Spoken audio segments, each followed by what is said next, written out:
अच्छा, Oswald walker हो गया था।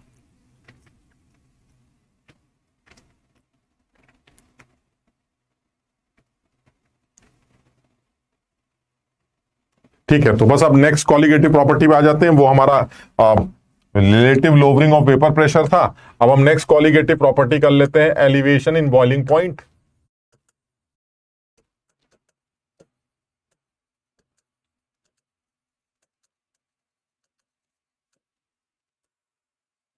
एलिवेशन इन बॉइलिंग पॉइंट की बात कर लेते हैं, और ये भी बड़ा आसान है।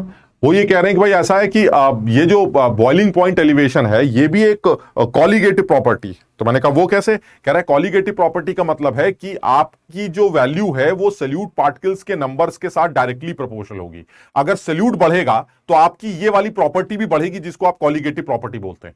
तो मैंने कहा elevation in boiling point colligative property कैसे है, तो वो कह रहा है कि भाई अगर आप प्योर सॉल्वेंट लेंगे तो उसका एक बॉइलिंग पॉइंट होगा, और जब आप उसके अंदर एक चम्मच चीनी डाल देंगे तो बॉइलिंग पॉइंट बढ़ जाएगा।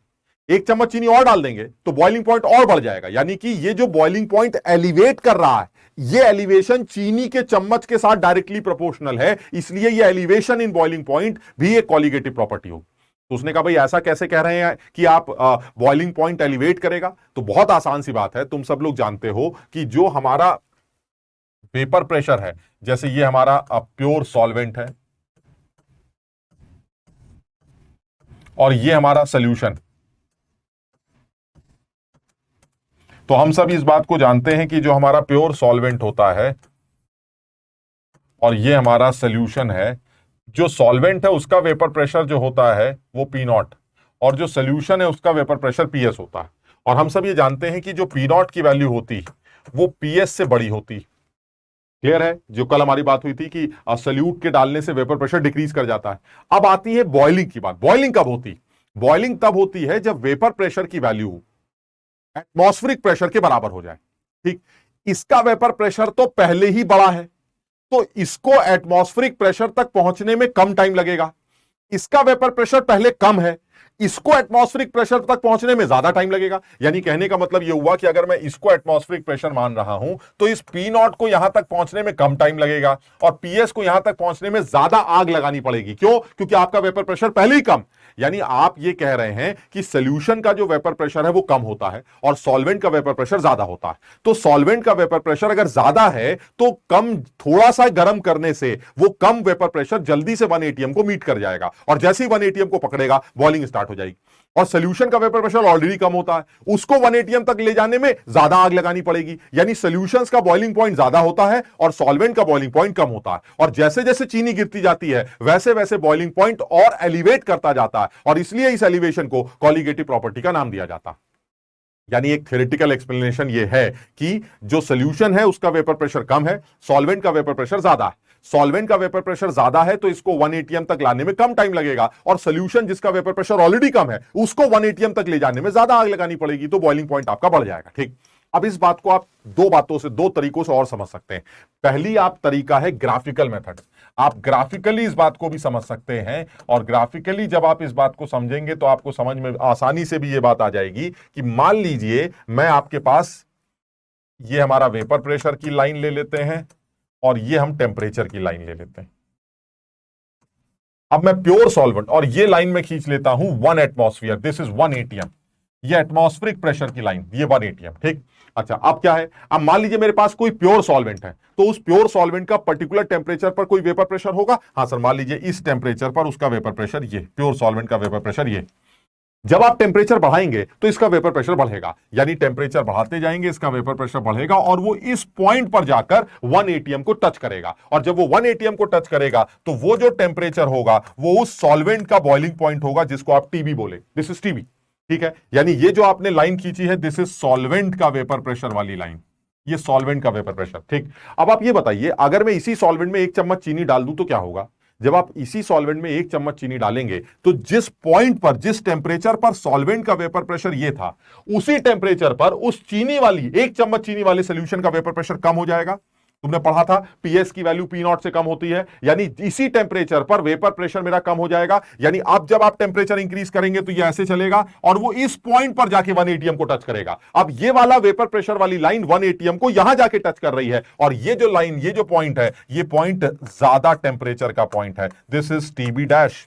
यानी 1 चम्मच चीनी अगर आपने डाली तो आपने सोल्यूशन बनाया। दिस इज सोल्यूशन 1, 1 चम्मच चीनी डालने वाला। अब जब आप इसके अंदर 1 चम्मच चीनी और डालेंगे तो वेपर प्रेशर और डिप कर जाएगा और 1 एटीएम तक पहुंचने में इसको और भी ज्यादा वक्त लगेगा। अब ये टीबी डबल डैश क्या मतलब हुआ सर? ये दूसरी चम्मच चीनी डालने के बाद हुआ, यानी चीनी बढ़ती जा रही है, इसका बॉइलिंग पॉइंट बढ़ता चला जा रहा है। So this elevation is a colligative property.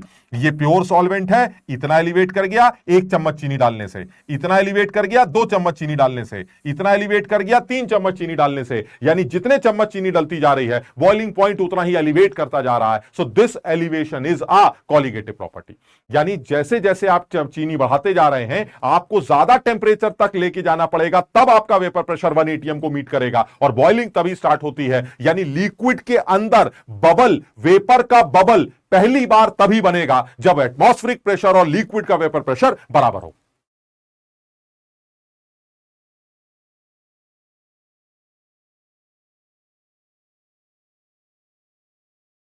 नहीं, कल वो बात समझो, कल वो इमिसिबल लिक्विड वाला, ये गलत केस। ओहो, कल वो इमिसिबल लिक्विड्स का केस था, वो सोल्यूशन नहीं था। आज आप कॉलिगेटिव प्रॉपर्टीज पढ़ रहे हैं और कॉलिगेटिव प्रॉपर्टी सॉल्यूशंस के लिए डिफाइन की गई है। किन के लिए? वो सॉल्यूट्स जो वॉलेटाइल नहीं। बस ये इमिसिबल का केस थोड़ी ना हो रहा है यार, समझे बात को?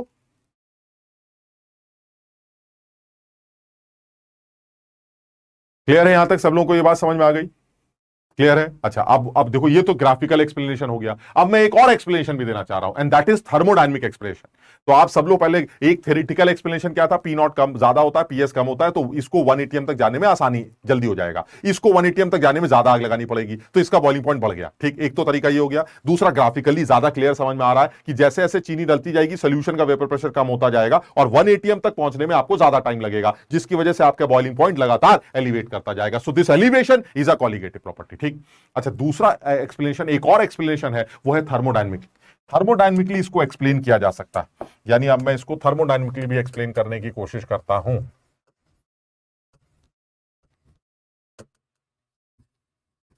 थर्मोडायनेमिकली कैसे एक्सप्लेन करेंगे? अब आप ये बताइए, आप तो ये कह रहे हैं कि जो हमारा वॉलेटाइल है वो सॉल्यूट तो नहीं है, वॉलेटाइल तो सॉल्वेंट है। इसका मतलब चाहे आप पानी को, प्योर सॉल्वेंट को बॉयल करें तो भी वेपर पानी की बनेगी, और आप चीनी के सोल्यूशन को भी अगर बॉयल करते हैं तो भी वेपर पानी की बनेगी। सर चीनी नहीं उड़ेगी, बिकॉज चीनी इज नॉन वॉलेटाइल। क्लियर है? यानी कुछ भी कर लो, तीनों केसेस में, चाहे आप ये प्योर सॉल्वेंट ले लें, चाहे आप इसका 1 चम्मच चीनी ले लें, चाहे आप इसके अंदर 2 चम्मच चीनी ले लें, तीनों केसेस में जो मुझे समझ में आता है, this is pure solvent, this is 1 चम्मच चीनी एंड दिस इज 2 चम्मच चीनी। तीनों केसेस में जो मुझे समझ में आ रहा है वो ये कि तीनों केसेस में जो उड़ेगा वो उड़ेगा पानी, चीनी बिल्कुल नहीं उड़ेगी, बिकॉज कॉलिगेटिव प्रॉपर्टीज तो नॉन वॉलेटाइल सॉल्यूट्स के लिए डिफाइन की गई हैं। तो मैंने कहा चलिए ठीक है, बात तो आपकी सही। क्या बताना चाह रहा हूं मैं?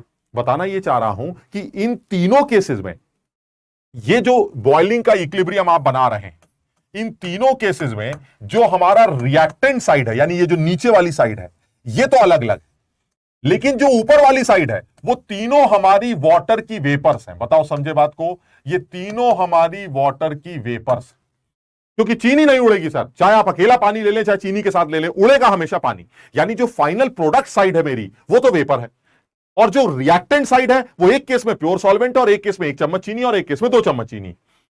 पेपर्स अगर तीनों केसेस में पानी की बन रही हैं तो इसका मतलब तीनों केसेस में जो हमारा फाइनल प्रोडक्ट है उसकी एंट्रोपी वो तो सर फिक्स हो गई। The entropy of the final product is fix in तीनों केसेस। बट सर सॉल्वेंट की अगर बात करें, रिएक्टेंट की बात करें, तो सर सॉल्वेंट जो नीचे पड़ा हुआ है इसकी एंट्रोपी जो है वो कम होगी सर। क्यों? क्योंकि सर ये अकेला सॉल्वेंट है, ये सिमेट्रिक सिस्टम। भाई ये जब वेपर में कन्वर्ट होगा तो वेपर की एंट्रोपी तो ये है सर, लेकिन इसकी खुद की जो एंट्रोपी है वो कम है, क्योंकि ये सिमेट्रिक सिस्टम है, सारे लोग सॉल्वेंट हैं। तो इसका मतलब ये हुआ सर इसकी एंट्रोपी काफी कम होगी। This is the entropy of solvent, pure solvent. And this is the entropy change. यहां से लेके यहां तक का मेरा आया एंट्रोपी चेंज। यानी जब ये सॉल्वेंट यहां से लेके ऊपर उड़ेगा तो इस इक्विलिब्रियम पर जो एंट्रोपी चेंज देखने को मिलेगा वो यहां से लेके यहां तक का गैप। ठीक, अब आप इसके अंदर एक चम्मच चीनी डालिए, तब क्या होगा सर? जब आप इसके अंदर एक चम्मच चीनी डालेंगे तो वेपर की एंट्रोपी तो वही रहेगी सर, फाइनल प्रोडक्ट तो वेपर ही बनेगा, तो वो एंट्रोपी तो फिक्स है। लेकिन सर सोल्यूशन के बनते ही सोल्यूट और सॉल्वेंट की मिलने से सर जो रैंडम सिस्टम बनेगा, because this is unsymmetric system, इसके अंदर ए भी है, इसके अंदर बी भी है सर, दो लोग मिल रहे हैं सोल्यूट सॉल्वेंट, जिसकी वजह से अनसिमेट्री आएगी और अनसिमेट्री की वजह से रैंडमनेस इंक्रीज करेगी। यानी सोल्यूशन 1 की जो रैंडमनेस है वो सोल्यूशन 2 की रैंडमनेस से ज्यादा है। This is the entropy of solution 1, वो सॉल्वेंट की एंट्रोपी से ज्यादा। यानी सोल्यूशन 1 की जो एंट्रोपी है वो सॉल्वेंट की एंट्रोपी से ज्यादा है। लेकिन अब जो एंट्रोपी का डिफरेंस आएगा सर वो डेल्टा H2 के बराबर निकल के आएगा। और जब आप एक चम्मच चीनी और डाल देंगे तो ये आपकी नए सोल्यूशन की एंट्रोपी जो और ज्यादा हो जाएगी, and this is delta H3। बताओ सब लोग समझ रहे हैं इस बात को? यानी मैं ये बताना चाह रहा हूं कि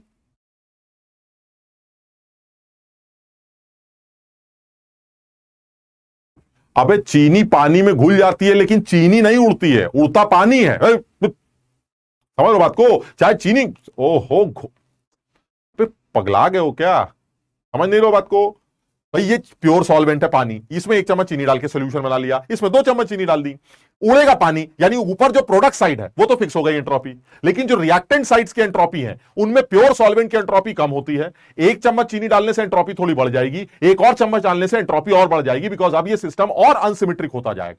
तो सबसे ज्यादा एंट्रोपी चेंज इस कन्वर्जन का यहां से यहां जाने की कन्वर्जन का सबसे ज्यादा एंट्रोपी चेंज किसके पास है सर? प्योर सॉल्वेंट के पास। और सबसे कम एंट्रोपी चेंज किसके पास है? इसके पास। यहां तक ठीक है? अच्छा, अब हम ये जानते हैं कि जो डेल्टा G होता है वो delta H minus T delta S के बराबर होता है। और जिस टाइम पर बॉइलिंग होती है सर वो इक्विलिब्रियम का टाइम होता है, और इक्विलिब्रियम पर डेल्टा G की वैल्यू 0 होती है। इसका मतलब यह हुआ कि जो बॉइलिंग टेम्परेचर होगा वो delta H by delta S के बराबर होगा। बताओ समझे बात को? जो बॉइलिंग टेम्परेचर है वो delta H by delta S के बराबर होगा। और डेल्टा H क्या होगा सर? डेल्टा H हमेशा फिक्स होगा। क्यों सर? जब पानी को ही उड़ाना है तो पानी को उड़ाने के लिए तो delta H value heat of vaporisation ही होगी ना। पानी को तो उड़ना है, यानी पानी यहां से लेके अगर ऊपर वेपराइज कर रहा है तो जो भी डेल्टा H वैल्यू होगी हर रिएक्शन की वो हीट ऑफ वेपराइजेशन से निकाली जाएगी। यानी डेल्टा H तो कॉमन है, यानी जो टीबी होगा सर वो डेल्टा S से लिंक होगा। यानी डेल्टा S के बढ़ने से टीबी की वैल्यू घटेगी, डेल्टा S के घटने से टीबी की वैल्यू बढ़ेगी। बात खत्म हो गई, और यही मुझे प्रूफ करके तुम्हें दिखाना था।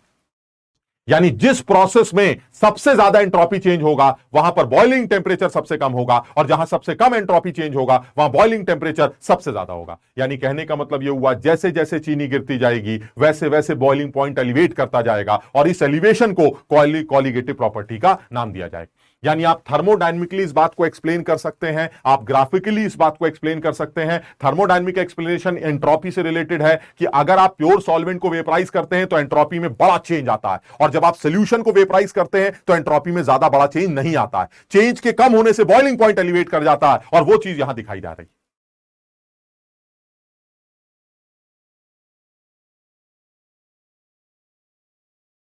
शुगर की वैल्यू जितनी बढ़ाएंगे एंट्रोपी उतनी बढ़ जाएगी। वे लल्लू, शुगर की वैल्यू बढ़ाएंगे तो आपके सिस्टम की एंट्रोपी, रिएक्टेंट साइड नीचे की एंट्रोपी बढ़ जाएगी, और ऊपर की एंट्रोपी आपकी पहले से बढ़ी हुई है, तो गैप कम हो जाएगा। एंट्रोपी तो अरे यार तुम लोग गजब लल्लू हो एकदम। रिएक्टेंट ये है, इसकी एंट्रोपी कम, चीनी डाली एंट्रोपी बढ़ गई, और चीनी डाली एंट्रोपी और बढ़ गई, और चीनी डाली एंट्रोपी और बढ़ गई। समझ लो? लेकिन ऊपर वाली एंट्रोपी फिक्स है। तो जैसे जैसे चीनी बढ़ती जा रही है जो डिफरेंस है वो कम हो रहा है।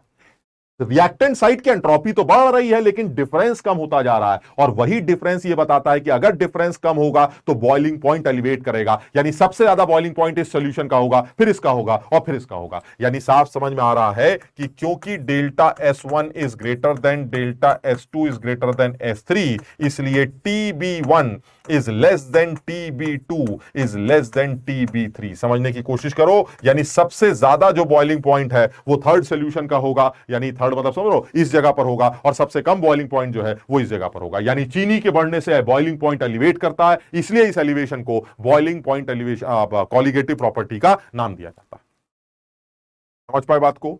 अच्छा, अब क्योंकि ये डिसाइड हो चुका है कि ये कॉलिगेटिव प्रॉपर्टी है, तो फिर क्या करें सर? अब सवाल की बात कर लीजिए, न्यूमेरिकल करवा दीजिए। हमने कहा न्यूमेरिकल में क्या करना है, सीधे कॉलिगेटिव प्रॉपर्टी निकालने का तरीका पता होना चाहिए। हो गया न्यूमेरिकल, करना है ही नहीं कुछ सर, क्योंकि आप ये कह रहे हैं कि this is a colligative property, so it will be directly proportional to the molality of the solution. और अगर ये मोलालिटी के साथ डायरेक्टली प्रोपोर्शनल है तो इक्वालिटी का निशान लगाने के लिए एक कांस्टेंट लगा दीजिए, और इस कांस्टेंट को आज से याद कर लीजिए, ये इब्लियोस्कोपिक कांस्टेंट के नाम से जाना जाता है। दिस इज इब्लियोस्कोपिक कांस्टेंट, और ये जो कांस्टेंट है, this is the property of the solvent. ये सिर्फ सॉल्वेंट की प्रॉपर्टी है, इसका सल्यूट से कोई लेना देना नहीं है। सल्यूट चीनी है, पानी है, नमक है, आप हैं, हम हैं, सल्यूट कुछ भी हो, अगर सॉल्वेंट पानी है या सॉल्वेंट फिक्स है तो केबी वैल्यू फिक्स होगी सर। केबी की वैल्यू सिर्फ सॉल्वेंट के ऊपर डिपेंड करेगी। अगर आपको सवाल में केबी दिया गया, बहुत बढ़िया, अगर ना दिया गया तो आप केबी की वैल्यू इस फॉर्मूले से निकाल सकते हैं। आपको वो काफी इंफॉर्मेशन देगा, आप उसका इस्तेमाल करेंगे। हीट ऑफ वेपराइजेशन को यूज करके आप ये काम कर सकते हैं। इससे भी आप किसी भी सॉल्वेंट का केबी कैलकुलेट कर सकते हैं। इसमें साफ दिख रहा है m is the molecular weight of the solid solvent,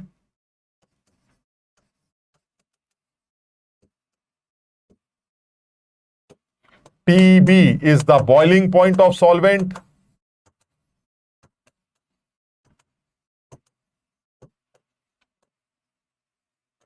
और delta H vaporization, this is heat of vaporization.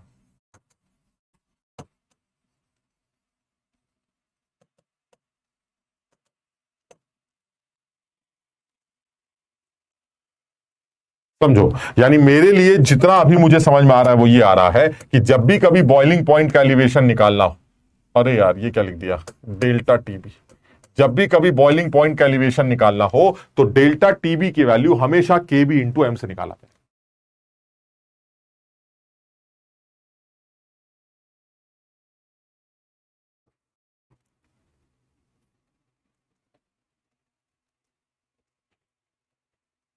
समझ में आया? आपको सवाल में केबी की वैल्यू दे देगा, मोलालिटी की वैल्यू निकालनी होगी, मोलालिटी दे देगा, ये निकालना होगा, वो निकालना होगा, सब एक जैसे, सब एक जैसे।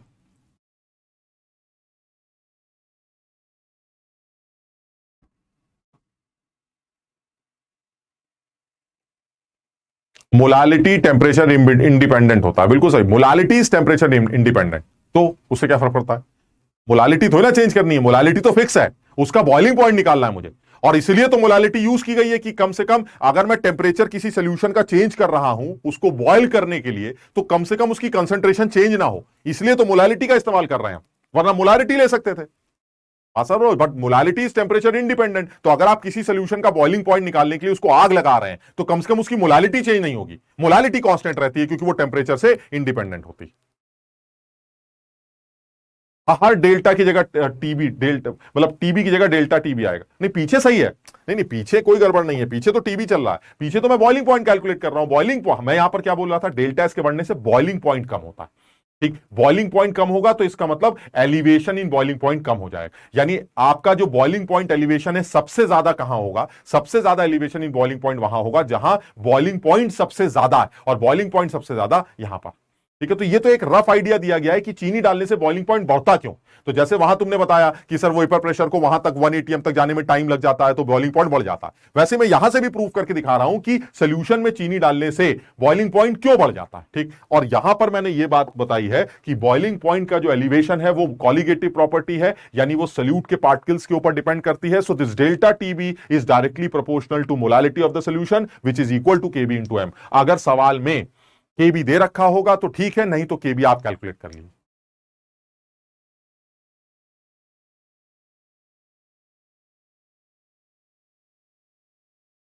क्लियर है ये वाली बात? ठीक, अच्छा अब अगली बात पे आते हैं। वो कह रहा है अच्छा ये बताइए कि अगर मैं आप फ्रीजिंग पॉइंट की बात करूं तो क्या होगा। तो अब नेक्स्ट कॉलिगेटिव प्रॉपर्टी की बात कर लेते हैं, depression in freezing point. Depression in freezing point, depression in freezing point में क्या होगा?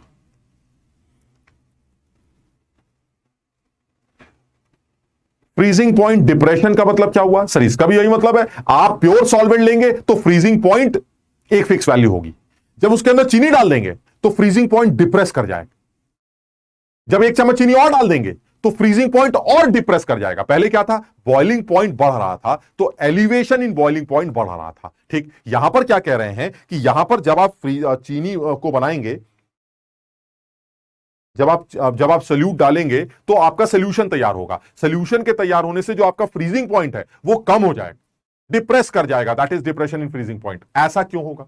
ऐसा सिर्फ तभी हम समझ पाएंगे जब जब जब, जब इसको यह पता होगा कि अरे मोहित तुमने बैंड बजा दिया यार, ज्यादा चीनी डिसॉल्व करनी हो तो टेम्परेचर हाँ इंक्रीज कर देंगे बेटा, हाँ बिल्कुल सही करो, शाबाश। ठीक, अब अच्छा, अब वो ये कह रहा है कि डिप्रेशन इन फ्रीजिंग पॉइंट का क्या मतलब है? डिप्रेशन इन फ्रीजिंग पॉइंट का मतलब है कि अगर आप प्योर सॉल्वेंट में चीनी ऐड करते हैं या सोल्यूट ऐड करते हैं, भाई चीनी का वर्ड समझते हो ना, सोल्यूट से रिलेटेड है, तो जब किसी प्योर सॉल्वेंट में आप सोल्यूट ऐड करते हैं तो आपका जो फ्रीजिंग पॉइंट है वो कम हो जाता है। समझिए, हमने कहा ये तो सर गड़बड़ हो गई, चीनी ऐड की यानी सोल्यूट बढ़ाया, फ्रीजिंग पॉइंट कम हो गया, ये तो इनवर्सली प्रोपोर्शनल है। कह रहा नहीं, यही तो कह रहे हैं कि freezing point is not a colligative property, freezing point का जो डिप्रेशन है वो कॉलिगेटिव प्रॉपर्टी है। यानी फ्रीजिंग पॉइंट तो कम हो रहा है लेकिन वो जो डिफरेंस आ रहा है वो डिफरेंस बढ़ रहा है। मेरी बात समझ रहे हो? वो अभी मैं करके दिखाता हूं। तो अब सीधी सी बात क्या है कि ये फ्रीजिंग पॉइंट का क्या मतलब होता है। तो जिस तरह से बॉइलिंग पॉइंट के लिए तुमने बोला कि बॉइलिंग पॉइंट वो पॉइंट है जहां पर लिक्विड का वेपर प्रेशर और सोल्यूट का एटमॉस्फेरिक प्रेशर बराबर होता है, वहां पर बबल, पहला बबल वाटर के अंदर, लिक्विड के अंदर बनता है वेपर का। ठीक, उसे आप बॉइलिंग टेम्परेचर बोल देते हैं। फ्रीजिंग पॉइंट किसे कहते हैं? फ्रीजिंग पॉइंट वो पॉइंट है जहां पर सॉलिड का वेपर प्रेशर और लिक्विड का वेपर प्रेशर सेम होता है। यानी एक ऐसा पॉइंट जहां पर सॉलिड का फेज जो बनता है और जो लिक्विड का फेज होता है, उन दोनों के बॉइलिंग वेपर प्रेशर वो सेम होते हैं। अब मैं इसको ग्राफिकली एक बार समझा के दिखाता हूं। अगर मैं ये बात ग्राफिकली समझता हूं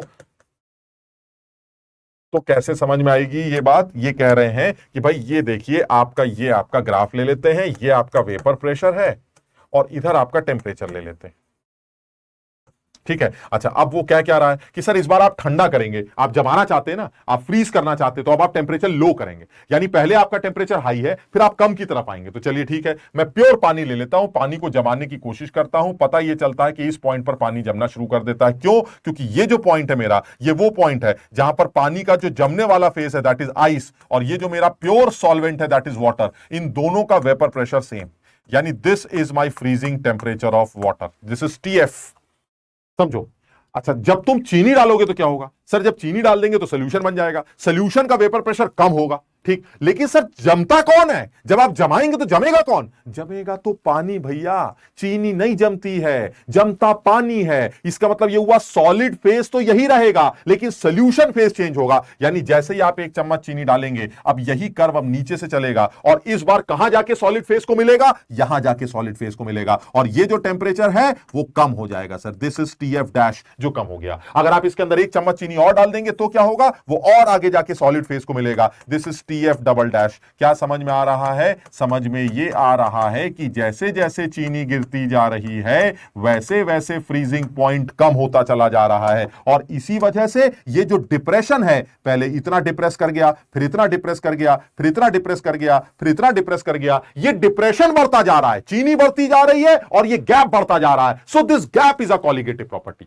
Freezing point is not a colligative property, but depression in freezing point is a colligative property. ये जो डिप्रेस हो रहा है freezing point चीनी के डालने से, freezing point भी डिप्रेस कर रहा है, डिप्रेशन बढ़ता जा रहा है, चीनी बढ़ती जा रही है। This depression is known as a colligative property.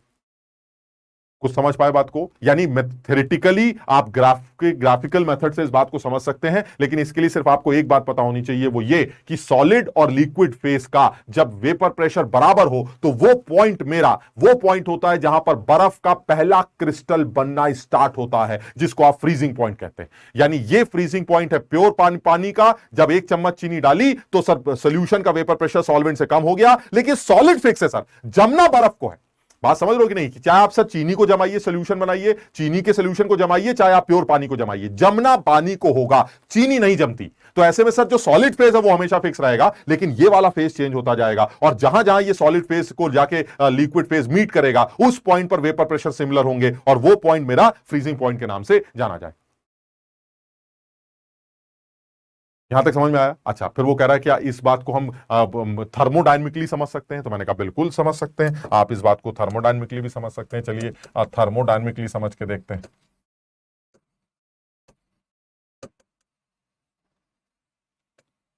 Thermodynamically कैसे समझेंगे? बहुत आसान है। देखिए इसमें भी वही वाली बात आ रही कि कुछ भी हो, चाहे कुछ भी हो, जमना तो पानी को ही है। ये बात ठीक है। दोनों सूरतों में किसी भी केस में जमना तो पानी को ही, ठीक है।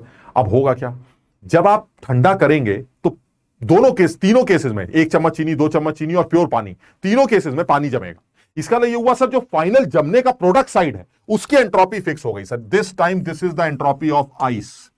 ये सर सॉलिड फेज की एंट्रोपी है जो काफी कम होगी और वो फिक्स हो गई सर, ठीक। लेकिन अब आप एक केस में सॉल्वेंट को जमा रहे हैं, एक केस में चीनी का 1 चम्मच जमा रहे हैं और एक केस में 2 चम्मच चीनी के सोल्यूशन को जमा रहे हैं। तो जब आप सॉल्वेंट को जमाएंगे तो सॉल्वेंट की एंट्रोपी ऑब्वियसली कम होती है, बिल्कुल सही है। यानी सॉल्वेंट की एंट्रोपी मेरी कम होगी। ये इस बार सॉल्वेंट की एंट्रोपी एस सॉल्वेंट, और इस बार ये है मेरा गैप डेल्टा S1।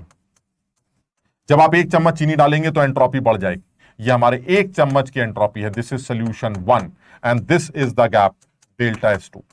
जब आप 1 चम्मच चीनी और डाल देंगे तो एंट्रोपी और बढ़ जाएगी, this is the entropy of solution 2 and this is the gap delta S3। समझो बात, यानी मैं ये कहना चाह रहा हूं इस बार प्रोडक्ट साइड मेरा आइस है और आइस की एंट्रोपी फिक्स है जो कि कम है। समझ लो, आइस के तो पत्थर होता ना, तो उसकी एंट्रोपी कम। लेकिन सर सॉल्वेंट ठीक है सर, सिमेट्रिक सिस्टम है, लेकिन आइस से तो ज्यादा ही होगी। तो ये जब 1 चम्मच चीनी डालेंगे एंट्रोपी और बढ़ जाएगी, 1 चम्मच चीनी और डाले और बढ़ जाएगी। यानी इस बार जो गैप है सबसे बड़ा किसके पास है? इसके पास। फिर वही वाली कहानी सर, क्योंकि डेल्टा जी की value delta H minus T delta S होती है और डेल्टा जी इस फ्रीजिंग पॉइंट पर जिसमें बर्फ और लिक्विड इक्विलिब्रियम में है, डेल्टा जी की वैल्यू 0 होगी, क्योंकि free energy change at equilibrium is equal to 0। तो अल्टीमेटली टी एफ जो फ्रीजिंग पॉइंट निकल के आएगा वो delta H by delta S से निकल के आएगा। और क्योंकि तीनों केसेस में बर्फ को ही जमना है, पानी को ही जमना है, तो delta H value heat of fusion होगी जो तीनों केसेस में कांस्टेंट होगी। इसलिए डेल्टा एस ही डिसाइड करेगा टीएफ को,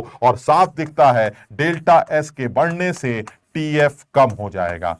और एकदम क्लियर है कि डेल्टा एस सबसे बड़ा मेरा डेल्टा S3 है, इसलिए फ्रीजिंग पॉइंट सबसे कम सोल्यूशन 2 का निकल के आएगा। यानी बिल्कुल साफ समझ में आता है कि delta S3 is greater than delta S2 is greater than delta S1। इसलिए TF3 जो होगा वो मेरा इस बार कम होगा TF2 से, वो कम होगा TFP ले लेते हैं TFP2 से, और दिस इज TFP1। समझो बात, यानी एकदम साफ समझ में आ रहा है कि जैसे जैसे चीनी गिरती जाती है वैसे वैसे आपका फ्रीजिंग पॉइंट कम होता चला जाता है। चीनी बढ़ी, फ्रीजिंग पॉइंट कम हो गया, तो ये तो कॉलिगेटिव प्रॉपर्टी हो ही नहीं सकती। लेकिन चीनी के बढ़ने से फ्रीजिंग पॉइंट कम होगा और कम होने से जो डिफरेंस आता है वो बढ़ जाता है। यानी चीनी बढ़ने से डिफरेंस बढ़ रहा है, जिसको आप डिप्रेशन कहते हैं। So this depression is a colligative property. आप थर्मोडायनेमिकली इस बात को समझ सकते हैं।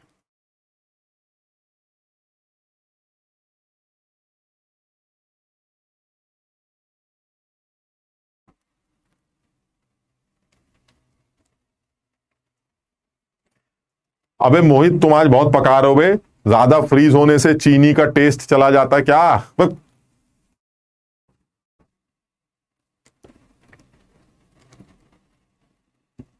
क्लियर है ये वाली बात सबको? अच्छा, अब क्योंकि तुम्हें ये समझ में आ गया है कि फ्रीजिंग का मतलब, आप फ्रीजिंग पॉइंट जब आता है तो बर्फ का पहला क्रिस्टल बन के बाहर निकलता है, ठीक। तो उससे भी ये समझ में आ रहा है कि जैसे जैसे चीनी बढ़ती जाएगी वैसे वैसे फ्रीजिंग पॉइंट आपका कम होता जाएगा, डिप्रेशन इन फ्रीजिंग बढ़ता जाएगा, जिसको आप कॉलिगेटिव प्रॉपर्टी बोलेंगे। और जब आपको इस कॉलिगेटिव प्रॉपर्टी को कैलकुलेट करना पड़े तो फिर वही वाली बात है, डेल्टा टीएफ जो होगा वो कॉलिगेटिव प्रॉपर्टी है, इसलिए मोलालिटी के साथ डायरेक्टली प्रोपोर्शनल होगा। And this delta TF is directly proportional to M, and this delta TF is equal to KF into M, where KF is a constant जिसको cryoscopic constant कहा जाता है। Cryoscopic constant कहा जाता है,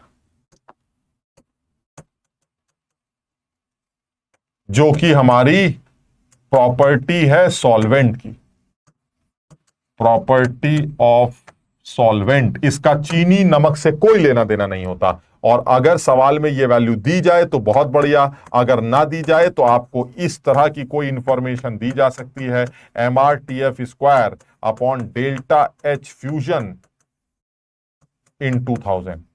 इसमें भी वही सारी बातें हैं। M हमारा सॉल्वेंट से रिलेटेड है, this is molecular weight of solvent, molecular weight of solvent.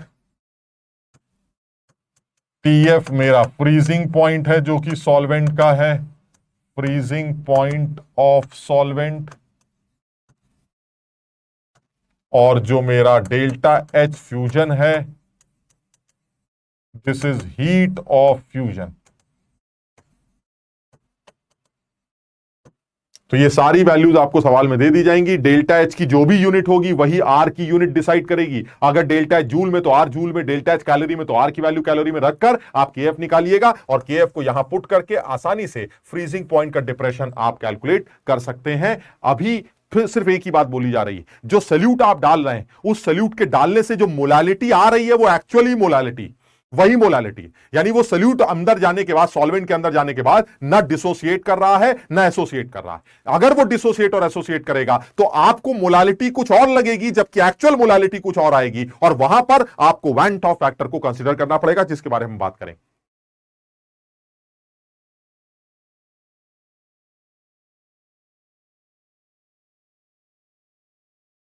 बेटा मोलालिटी इसलिए लिया गया है ना कि वो टेम्परेचर से लेना देना नहीं है उसका। तुम यहां पर पूरे खेल में क्या कर रहे हो, आग लगा रहे हो, बॉयल कर रहे हो, टेम्परेचर कम कर रहे हो, कभी टेम्परेचर बढ़ा रहे हो। अगर सोल्यूशन की मोलालिटी बिना कुछ बदतमीजी किए, बिना सल्यूट सॉल्वेंट के डाले अपने आप ही टेम्परेचर की वजह से चेंज होती रहेगी, तो आप एग्जैक्ट वैल्यूज कैसे कैलकुलेट करेंगे। यानी मैंने जानबूझ के मोलालिटी की जगह मोलालिटी का टर्म यूज किया।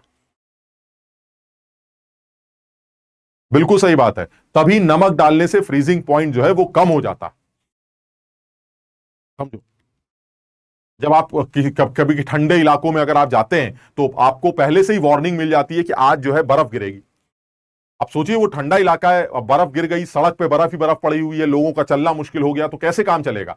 काम इस तरह से चल जाता है कि जैसे ही उनको वार्निंग मिलती है डिपार्टमेंट की तरफ से, वो फौरन अपनी सड़कों पर, अपनी दुकानों के आगे नमक डाल के बैठ जाते हैं। अब जैसे ही ऊपर से बर्फ गिरती तो जैसे ही नमक के साथ वो मिक्स होती है तो फ्रीजिंग पॉइंट उसका डिप्रेस कर जाता है। तो मान लीजिए कि फ्रीजिंग पॉइंट डिप्रेस होके जो है वो -5 डिग्री, -8 डिग्री तक पहुंच गया। अब एटमॉस्फेयर का जो टेम्परेचर है वो टेम्परेचर, फ्रीजिंग पॉइंट आपका -8 है, एटमॉस्फेयर का टेम्परेचर -3 डिग्री है, -4 डिग्री है, तो ऑब्वियस है कि वो टेम्परेचर बर्फ को तो ज्यादा ही लगेगा, तो बर्फ अपना फटाफट पिघलेगी और बह के निकल जाएगी। यानी सोचिए जो बर्फ 0 डिग्री पे पिघलती थी, नमक के डालने से जो आपका सिस्टम तैयार होगा, वो जो समझो नमक और पानी का जो थोड़ा थोड़ा वो बनेगा, उसका फ्रीजिंग पॉइंट और डिप्रेस कर जाएगा। फ्रीजिंग पॉइंट के डिप्रेस करने से अब बर्फ और कम टेम्परेचर पे मेल्ट कर जाएगी।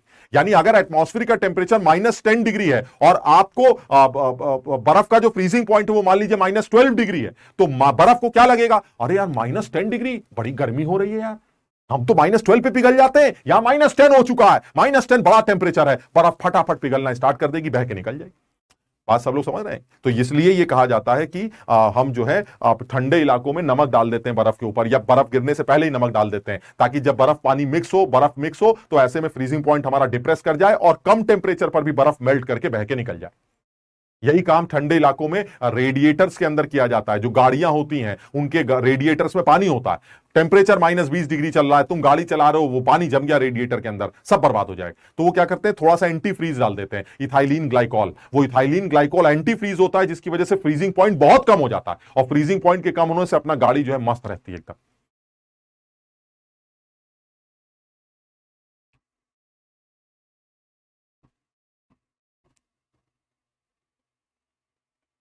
ये बात समझ में आई,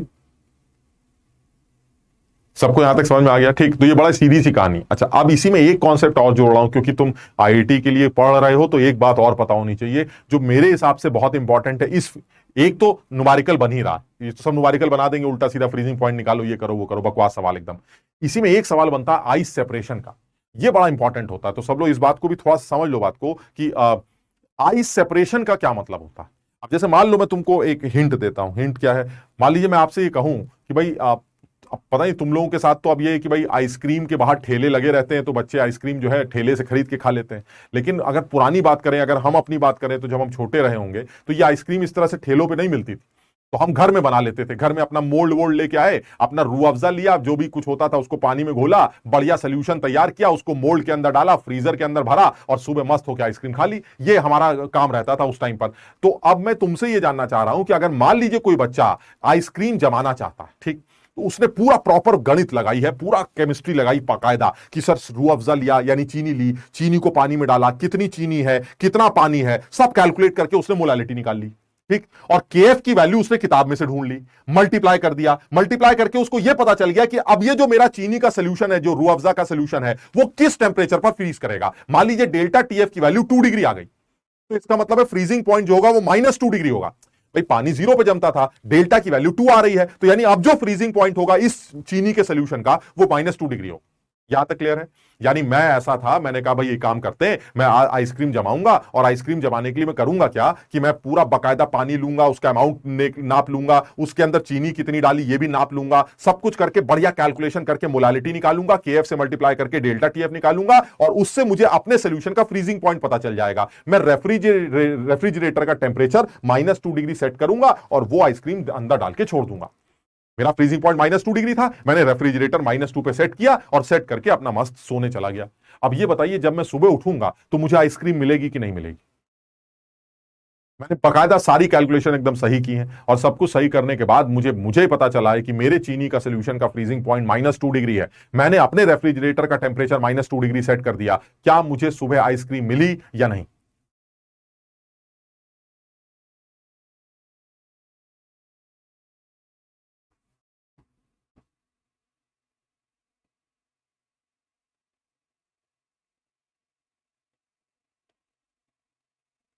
बताओ।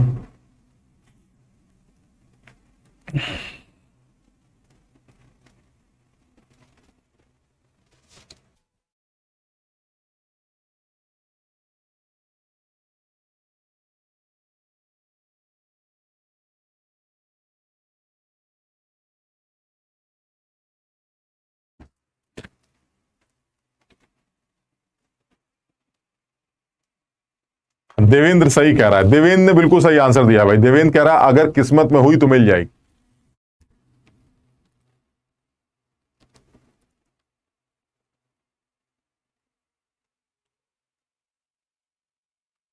हाँ ये भी सही है सर, अगर आपके बड़े भाई बहन होंगे तो आपको नहीं मिलेगी सर, वो खा जाएंगे, छोटा भाई खा जाएगा।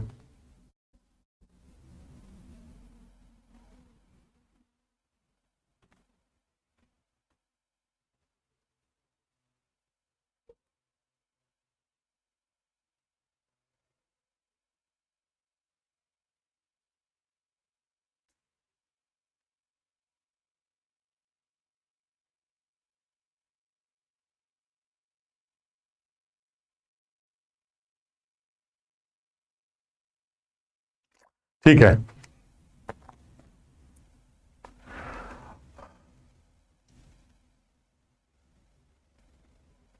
देखो आप नहीं मिल पाएगी आइसक्रीम तुम्हें, उसका रीजन मैं तुम्हें बताता हूं, थोड़ी सा अकल लगाओगे तो समझ में आ जाएगा। जब तुम उस लिक्विड को, उस वो जो बर्फ क्या है तुम्हारा, वो रूह अफ़ज़ा या चीनी का जो सोल्यूशन है, जब तुम उसको अंदर रखोगे तो उसका फ्रीजिंग पॉइंट -2, ठीक। मैंने क्या बताया था, what is freezing point? Freezing point वो पॉइंट है जिसमें आइस का पहला क्रिस्टल जमता है, समझ रहे हो, पहली बूंद बर्फ की बनती। अब होगा क्या कि जैसे ही तुम उसको -2 पे रखोगे तो वो तो उसका फ्रीजिंग पॉइंट है, तो बर्फ का एक लेयर बनेगा सबसे पहले, समझो, उस -2 डिग्री पर बर्फ की एक लेयर बनेगी जो आइसक्रीम के ऊपर आ जाएगी। समझ लो, बर्फ ऊपर तैरती है तो बर्फ ऊपर आ गई। अब जब बर्फ ऊपर आ गई जो कि पानी, तो जो अंदर चीज बच गई लिक्विड, उसके अंदर पानी कम पड़ गया क्योंकि वो तो बर्फ बन गया था थोड़ा सा। तो पानी के कम होने से जो नीचे का सोल्यूशन है उसकी मोलालिटी बढ़ गई। समझो बात, अकल लगाओ थोड़ी सी। यानी अगर आपका फ्रीजिंग पॉइंट है और आपका फ्रीजिंग पॉइंट -2 डिग्री है और आपने -2 डिग्री पर ही सोल्यूशन को रख रखा है, तो सिर्फ होगा ये कि वो बर्फ का एक पतली सी लेयर ऊपर बनेगी, और ऊपर बर्फ की लेयर पतली बनने के बाद जो नीचे का सोल्यूशन बच जाएगा उसमें वाटर का अमाउंट कम पड़ जाएगा। चीनी तो उतनी है लेकिन वाटर का अमाउंट कम हो जाएगा, और वाटर के अमाउंट कम होने से मोलालिटी इंक्रीज कर जाएगी, क्योंकि moles of solute divided by weight of solvent, weight of solvent कम होगा तो मोलालिटी इंक्रीज कर जाएगी, और मोलालिटी इंक्रीज कर गई तो सर नया डेल्टा टीएफ बढ़ जाएगा, यानी फ्रीजिंग पॉइंट और डिप्रेस कर जाएगा सर। समझो बात को। यानी जो चीज -2 पे जमती थी वो 1 सेकंड के अंदर जैसी बर्फ की पहली लेयर बनेगी अब वो -3 पर जमेगी। समझो बात को। अब आप पूरी रात -3 -4 करने के लिए तो वहां बैठे नहीं थे, आप तो ख्वाबों ख्यालों में आइसक्रीम खा रहे थे। पता चला सुबह उठे आपको बर्फ की एक पतली सी लेयर ऊपर जमी मिली और अंदर पुच पानी पड़ा हुआ था, वही लिक्विड, कोई आइसक्रीम नहीं मिली। आइसक्रीम आपको तब मिलती जब आप पूरी रात उसका टेम्परेचर कम करते। समझो बात को। इसलिए कहा जाता है आप पूरी रात अपना टेम्परेचर कम करने के चक्कर में पहले ही उस सिस्टम को गिरे हुए टेम्परेचर पर रख दीजिए, जम ही जाएगा। यानी मैं ये बताना चाह रहा हूं कि जब कभी भी और ये आइस सेपरेशन का सवाल है, ये बहुत ज्यादा प्रैक्टिकल मत लो इसको कि सर ये क्या बात होती है कि सर आइस सेपरेट होती जा रही है होती जा रही है। यानी सोचो अगर मैं -2 की जगह -3 कर दूं तो क्या होगा, -2 की जगह -3 कर देंगे तो सर और आइस सेपरेट हो जाएगी। लेकिन जैसे ही बचा हुआ सोल्यूशन जो आपका आया वो तब तक आइस सेपरेट होगी जब तक बचे हुए सोल्यूशन की मोलालिटी उतनी ना हो जाए जिसकी वजह से उसका फ्रीजिंग पॉइंट -3 हुआ था। समझ लो। लेकिन सर इसमें एक डाउट ये आ रहा है कि बर्फ तो ऊपर आती जा रही है और चीनी नीचे रह जाएगी। प्रैक्टिकली ये पॉसिबल नहीं है, लेकिन आइस सेपरेशन से रिलेटेड सवाल का सेंस यही कि आप ये अज्यूम करते रहिए कि बर्फ तो जमती जा रही है लेकिन सल्यूट का जो अमाउंट है वो लिक्विड फेज में फिक्स है। यानी सल्यूट नहीं जम रहा है, जम रहा है बर्फ, और सल्यूट जितना भी लिक्विड फेज के अंदर पड़ा हुआ है उसका अमाउंट फिक्स। तो आइस सेपरेशन के बारे में बात कर सकते हैं। सब लोग इस बात को समझे,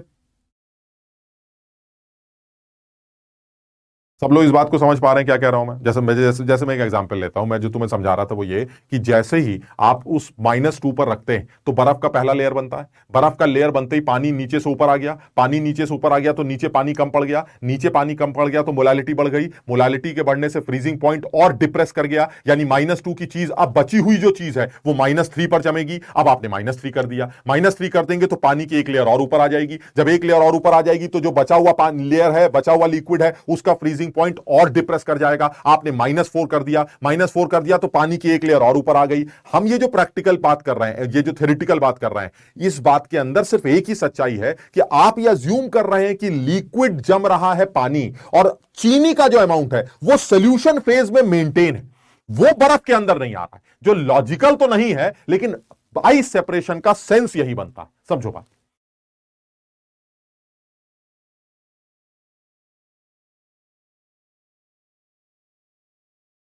आदित्य राज कह रहा है सबसे ज्यादा बेचारे केमिस्ट्री वाले मास्टर को ही भौंकना पड़ता है। बात तो सही है, आदित्य कहे तो सही रहो, भौंकना तो सबसे ज्यादा केमिस्ट्री वालों को ही पड़ता है।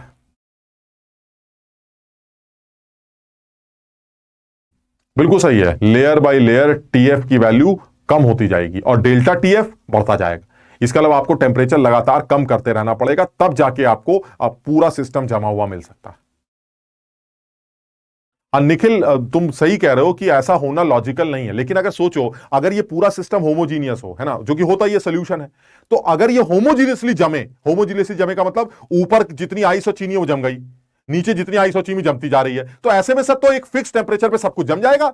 नहीं समझे, मोलालिटी कमी नहीं होगी ना भाई। ये सिस्टम है, आपने ऊपर का इतना हिस्सा जमा दिया तो बचा हुआ हिस्सा होमोजीनियस है, वो भी उतने टेम्परेचर पे जमेगा। अमाउंट को कम करने से मोलालिटी थोड़ी ना चेंज हो जाती है। वो तो आइस सेपरेशन का सवाल ही तब सिग्निफिकेंट है जब आप ये अज्यूम करें कि आइस ऊपर जमती जा रही है और चीनी अंदर फिक्स है, सोल्यूशन फेज में मेंटेन्ड है, तब इस सवाल का लॉजिक। मेरी बात सब लोग समझ रहे हैं कि नहीं? यानी आइस सेपरेशन पर सवाल एक आध बुक्स में दिया गया है और ये बड़ा ही खूबसूरत सवाल बनाया जा सकता है आईआईटी के पेपर में, इसलिए आप इसको एकदम ध्यान रखिएगा कि अगर वो आपसे कहे कि इस आइसक्रीम के चक्कर में अगर आपने आइसक्रीम का टेम्परेचर ऑलरेडी -5 कर दिया होता तो सुबह उठकर कितनी आइस सेपरेट हुई होती, ये एक सवाल आपसे पूछ सकता है।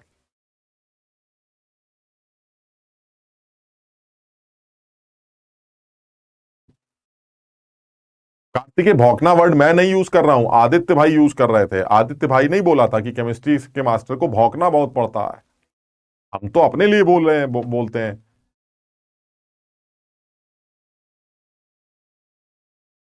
ठीक है ना। अब जैसे मैं एक एग्जाम्पल बोलता हूं, एक एग्जाम्पल लेता हूं।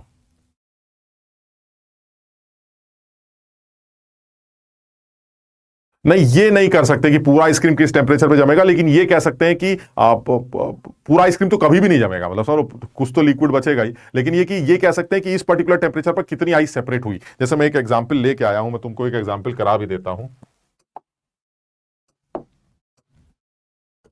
मतलब एक शॉर्ट में लिख रहा हूं मैं कि पानी जो है मेरे पास, जो सोल्यूशन है मेरा, उसमें पानी मेरा 200 ग्राम है और इसके अंदर मैंने इथाइलिन ग्लाइकॉल डाल दिया। इथाइलिन ग्लाइकॉल जो टोपी पहनाने का काम करता है, तुम्हें याद होगा, दिस इज इथाइलिन ग्लाइकॉल। वो मैंने डाल दिया 50 ग्राम।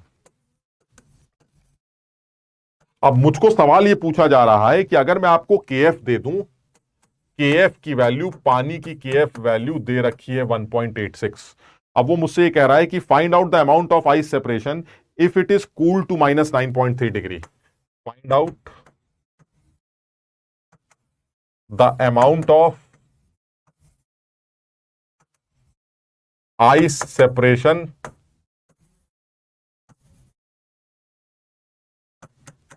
if this solution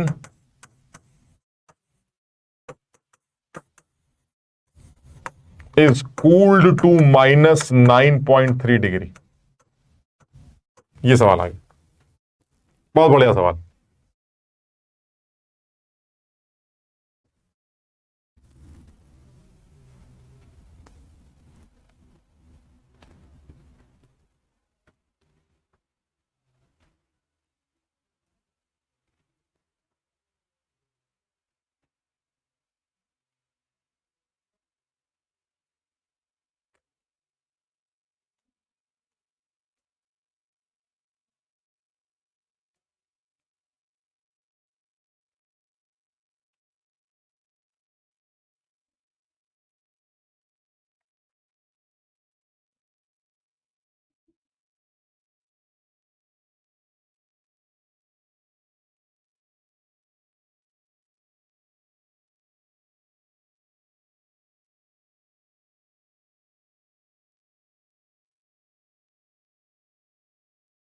बताओ।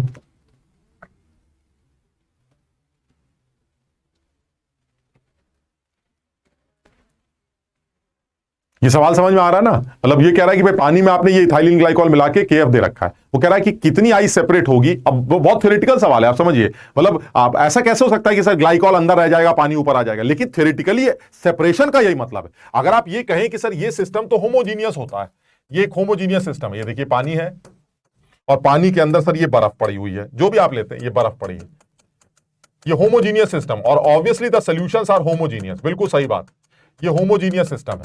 अब आप इसको जमाइए, तो अगर आप ये कह रहे हैं कि सर ये होमोजीनियसली जमता जाएगा, तो जमाते जाइए। ये लीजिए जमता जा रहा है, पानी अंदर, बर्फ अंदर ट्रैप हो रही है, चीनी अंदर ट्रैप होती चली जा रही है। बिल्कुल होता तो यही होगा ना, लेकिन फिर आइस सेपरेशन का सवाल सही नहीं बनेगा। क्यों नहीं सही बनेगा? क्योंकि सर इस केस में आप मोलालिटी चेंज नहीं कर रहे हैं। क्यों मोलालिटी इसलिए चेंज नहीं हो रही है? क्योंकि जैसे जैसे चीनी और पानी साथ जमते जाते हैं तो बचा हुआ सोल्यूशन वैसे ही होता है जैसे पहले था। मोलालिटी कांस्टेंट रहेगी, और अगर मोलालिटी कांस्टेंट रहेगी तो फ्रीजिंग पॉइंट कांस्टेंट रहेगा। तो फिर ये पूरा सिस्टम उसी -2 डिग्री पे जम भी जाएगा। इस सेपरेशन का सवाल नहीं बनेगा। मतलब मेरी बात समझ रहे हो? ये बड़ा अच्छा ऑब्जेक्टिव बन सकता है कि अगर मान लीजिए मैं ये अज्यूम करता हूं कि मेरा कोई आपसे, जैसे ये वाला सवाल मैंने किया, और इसी के बाद मैं आपसे कहूं कि पानी को अगर मैं 0 डिग्री पे जमाता हूं तो 0 डिग्री पर पूरा पानी क्यों जम जाता है भाई साहब? 0 डिग्री पर पानी का जमना शुरू होना चाहिए और फिर उसका टेम्परेचर कम करना चाहिए। नहीं, पानी सर मोलालिटी फिक्स है सर। आपको -2 पे पानी को 0 पे जमाना है सर, टाइम लगेगा लेकिन 0 पर पूरा जमेगा, क्योंकि पानी जमता जाएगा और बचे हुए पानी की मोलालिटी फिक्स रहेगी। वही सीन यहां पर भी है। सोल्यूशन जमता जाएगा लेकिन बचे हुए सोल्यूशन की मोलालिटी फिक्स रहेगी, इसलिए यह सिस्टम एक कांस्टेंट टेंपरेचर पर फ्रीज करेगा। लेकिन आइस सेपरेशन का सवाल सिर्फ तभी वैलिड है जब आपको होमोजीनियसली जमना ना दिखाया जाए। मैं इस सवाल को और मुश्किल बना सकता हूं। मैं यह भी कह सकता हूं कि जैसे जैसे चीनी जमती जाती है, सॉरी, वो पानी जमता जाता है, जो पानी जम रहा है उसमें चीनी का जो अमाउंट है वो पानी के अमाउंट का 20% अंदर आता जा रहा है। मेरी बात समझ रहे हो? मैं इस सवाल को कुछ मुश्किल कर सकता हूं लेकिन होमोजीनियस नहीं बना सकता। इसको इस कैटेगरी में कन्वर्ट या प्योर वाटर की कैटेगरी में कन्वर्ट नहीं कर सकता। फिर आइस सेपरेशन का सवाल गलत हो जाएगा। आइस सेपरेशन सिर्फ तभी सामने आ सकती है जब आइस के जमने के वक्त मोलालिटी चेंज हो, और वो सिर्फ तभी हो सकता है जब सॉल्यूट और सॉल्वेंट का जमना होमोजीनियस ना। समझ रहे हो ना बात को? क्वेश्चन लॉजिकल है, बेकार की बातें कर रहे हो सुखदेव। क्वेश्चन ये लॉजिकल है, अज्यूमिंग कि जमना वो इस तरह से नहीं हो रहा है जैसे पानी जमता, मतलब सरो ऊपर का हिस्सा जम गया फिर नीचे का जमता जा रहा है, जमता जा रहा है, चीनी अंदर फंसती जा रही है, ये नहीं है। जैसे ही पानी जमेगा चीनी नीचे रह जाएगी, फिर पानी जमेगा चीनी नीचे रह जाएगी, इसीलिए आइस सेपरेशन का वर्ड यूज किया जा रहा है। तो इस सवाल को अगर आप सॉल्व करते हैं तो अब आप इसको आप सॉल्व कर सकते हैं।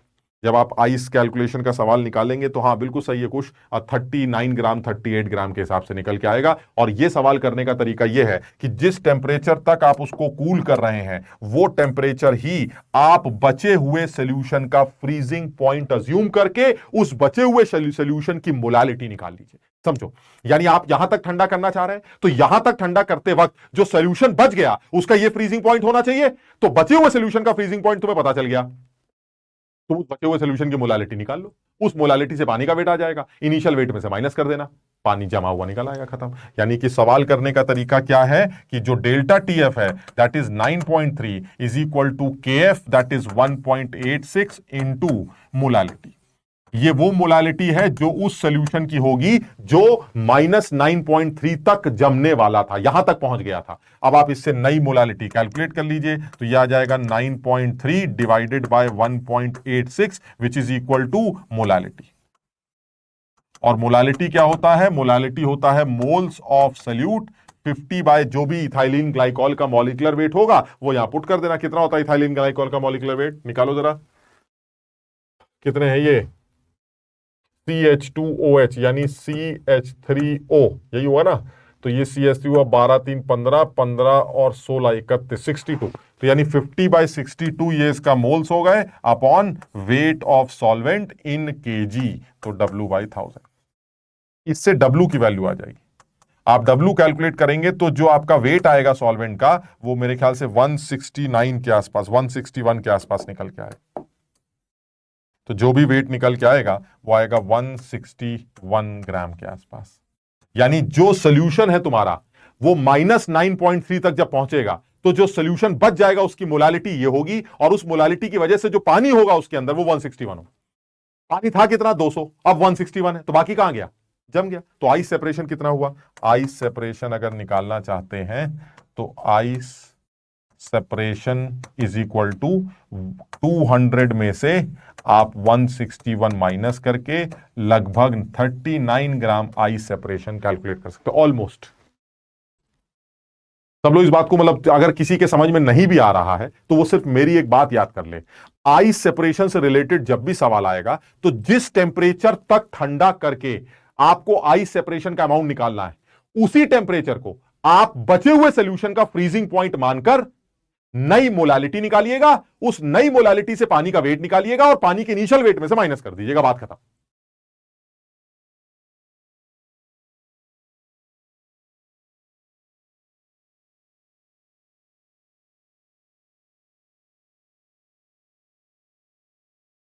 हाँ ठीक है रोहन, मैंने बोल दिया है सर को।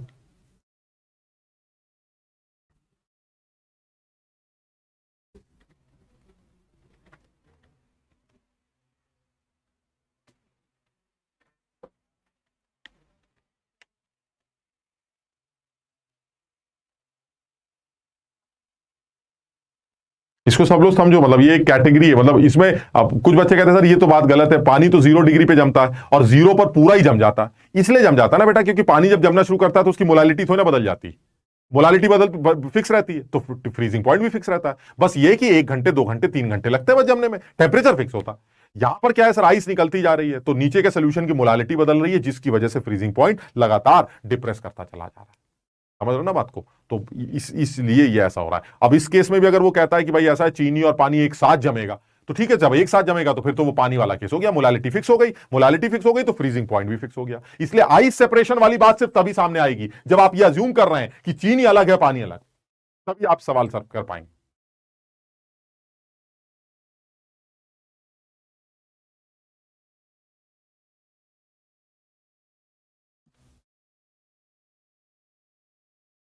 ठीक है, ये समझ में आ गई बात। अच्छा, अब इसी में एक पॉइंट और जोड़ देते हैं।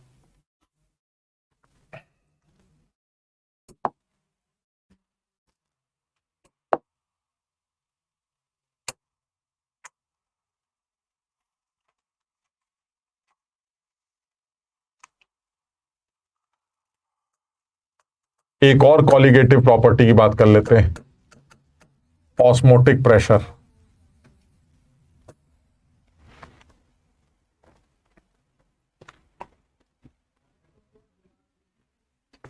हाँ, टेस्ट है तुम्हारा। अभी अभी 5 मिनट रुक जाओ जरा, इसको थोड़ा सा इसको कर लेते हैं, फिर अगली क्लास में इसको डिस्कस करेंगे। ऑस्मोटिक प्रेशर का क्या मतलब? ऑस्मोटिक प्रेशर का मतलब यह है कि मान लीजिए आपने क्या किया कि 2 कंपार्टमेंट ले लिए, एक कंपार्टमेंट ये ले लिया और एक कंपार्टमेंट ये ले लिया। अब इन दोनों में अंतर क्या है कि आपने एक जगह तो भर रखा है सॉल्वेंट, मान लीजिए ये तो आपने भर रखा है सॉल्वेंट, और इस जगह आपने भर रखा है सोल्यूशन, ठीक। और ये है आपकी सेमी परमीएबल मेम्ब्रेन। ये एक ऐसी मेम्ब्रेन है, सेमी परमीएबल मेम्ब्रेन, जो अलाउ करती है, which allows only solvent particles,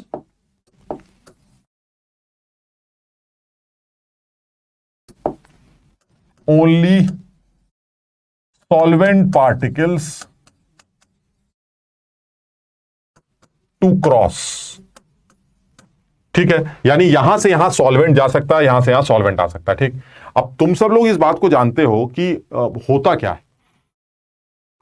अब सबसे पहले तो यह सोचना है कि सॉल्वेंट का जो फ्लो है वो कहां से कहां होगा, यानी क्या सॉल्वेंट राइट से लेफ्ट जाएगा या सॉल्वेंट लेफ्ट से राइट आएगा, ठीक। तो मैं यहां पर सबसे पहला सवाल पूछ रहा हूं, पहली बात मैं जानना चाहता हूं कि क्या यह स्टेटमेंट ट्रू है, सॉल्वेंट फ्लो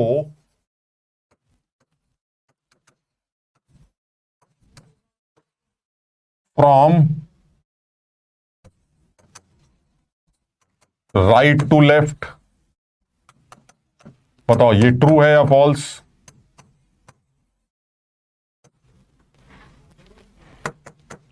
सॉल्वेंट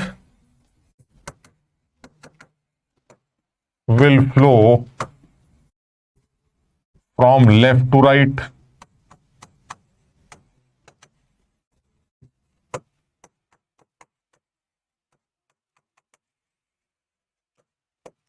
बताओ इनमें से क्या सही?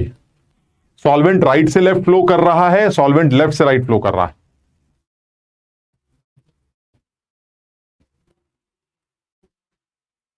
अरे सर दोनों सही हैं, कैसी बात है? अरे यार क्या सेमी परमेबल मेम्ब्रेन की आंखें होती हैं कि तुम इधर से मत आना, तुम इधर से मत आना? हो गया भाई, सॉल्वेंट है जिसको जहां जाना जाए। सिर्फ फर्क यह है कि the rate of flow of solvent from left to right is more than the rate of flow of solvent from right to left. कुछ बात समझ रहे हो? मैंने साफ लिखा है, क्या सॉल्वेंट फ्लो कर रहा है लेफ्ट से राइट? हाँ कर रहा है। क्या सॉल्वेंट फ्लो कर रहा है लेफ्ट टू राइट? हाँ ये भी कर रहा है। लेकिन अंतर क्या है सर? नेट फ्लो क्या है? नेट फ्लो जो होगा वो लेफ्ट से राइट होगा, यानी नेट फ्लो जो होगा वो ये हो, यानी यहां से यहां फ्लो हो रहा है, बिल्कुल सही है। यहां से यहां फ्लो हो रहा है, ये कम हो रहा है। यानी कहने का मतलब ये हुआ, राइट से लेफ्ट से राइट जो फ्लो है हमारा वो ज्यादा रेट से हो रहा है, और लेफ्ट राइट से लेफ्ट जो फ्लो है हमारा वो कम रेट से हो रहा है। सब लोग समझ रहे हैं? यानी स्टेटमेंट तो दोनों ही ट्रू लगते हैं, बट जो रिजल्टेंट फ्लो है वो रिजल्टेंट फ्लो आपका वो लेफ्ट से राइट देखने को मिलेगा, और उसके पीछे क्या रीजन है उसके बारे में हमें बात करनी। सब लोग समझ भी पा रहे हैं बात को? यानी मैं ये बताना चाह रहा हूं कि जो सॉल्वेंट है हमारा वो राइट से लेफ्ट भी फ्लो करे। भाई सेमी परमेबल मेम्ब्रेन की आंखें थोड़ी ना होती है कि तुम्हें नहीं जाने देंगे, तुम्हें नहीं जाने देंगे। वो कह रहा तुम सॉल्वेंट हो आ जाओ, वो कह रहा हम भी सॉल्व। बस फर्क इतना है कि कहीं से कहीं का फ्लो ज्यादा होता है और कहीं से कहीं का फ्लो कम होता है। यहां तक समझ में आ रहा है? अच्छा, अब एक चीज तो क्लियर है कि जो रिजल्टेंट फ्लो होगा वो क्या होता है। तो जो रिजल्टेंट फ्लो होता है, the resultant flow, the resultant flow of solvent is from its high concentration to low concentration। पहली बात। और दूसरी बात, the resultant flow of solvent is from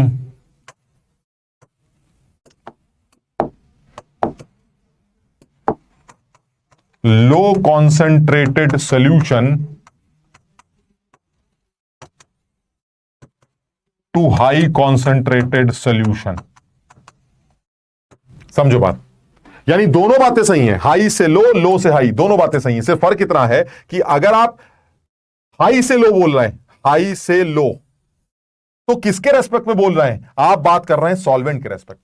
यानी सॉल्वेंट का फ्लो हाई कॉन्सेंट्रेशन से लो कॉन्सेंट्रेशन की तरफ होगा अगर आप सॉल्वेंट की कॉन्सेंट्रेशन की बात कर रहे हैं। यानी सॉल्वेंट का flow high concentrated solvent side से लो कॉन्सेंट्रेटेड सॉल्वेंट साइड की तरफ होता है।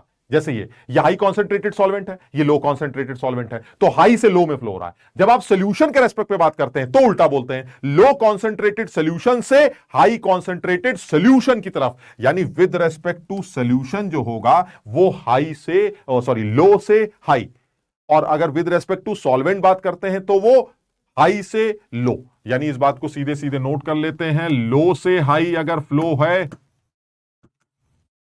तो ये सॉल्यूशन के रेस्पेक्ट में बात कर रहे हैं। यानी सॉल्यूशन के रेस्पेक्ट में लो कॉन्सेंट्रेशन से हाई कॉन्सेंट्रेशन की तरफ सॉल्वेंट का फ्लो होगा। और अगर आप हाई से लो की बात कर रहे हैं तो हाई से लो के केस में आप सॉल्वेंट के रेस्पेक्ट में बात कर रहे हैं। यानी सॉल्वेंट के रेस्पेक्ट में हाई कॉन्सेंट्रेशन से लो कॉन्सेंट्रेशन सॉल्वेंट की तरफ। यानी सॉल्वेंट जहां हाई कॉन्सेंट्रेशन में है वहां से फ्लो हमेशा लो कॉन्सेंट्रेशन वाले सॉल्वेंट की तरफ होता है। अगर आप सॉल्यूशन के रेस्पेक्ट में बात करते हैं तो सॉल्वेंट का फ्लो लो कॉन्सेंट्रेटेड सॉल्यूशन साइड से हाई कॉन्सेंट्रेटेड सॉल्यूशन साइड में होता है। दोनों बातें सही होती।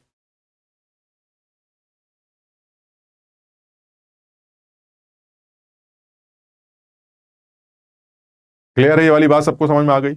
तो हम कल इस ऑस्मोटिक प्रेशर को थोड़ा सा आगे बढ़ाएंगे। तो आज के लिए बस इतना ही बताना था कि ऑस्मोटिक प्रेशर हमारी चौथी कॉलिगेटिव प्रॉपर्टी है, और मुझे लगता है कल ये चैप्टर हम वाइंड अप कर देंगे। तो कल ये चैप्टर खत्म हो जाएगा, फिर अगली क्लास में देखा जाएगा कि कौन सा चैप्टर स्टार्ट करते हैं। तो अब ये बात यहीं खत्म कर रहे हैं, तुम लोग का टेस्ट है तो आज इतना ही करते हैं, अगली क्लास में फिर मुलाकात करते हैं, ठीक है? तो टेस्ट तुम्हारा आज 3 बजे से ही है, तो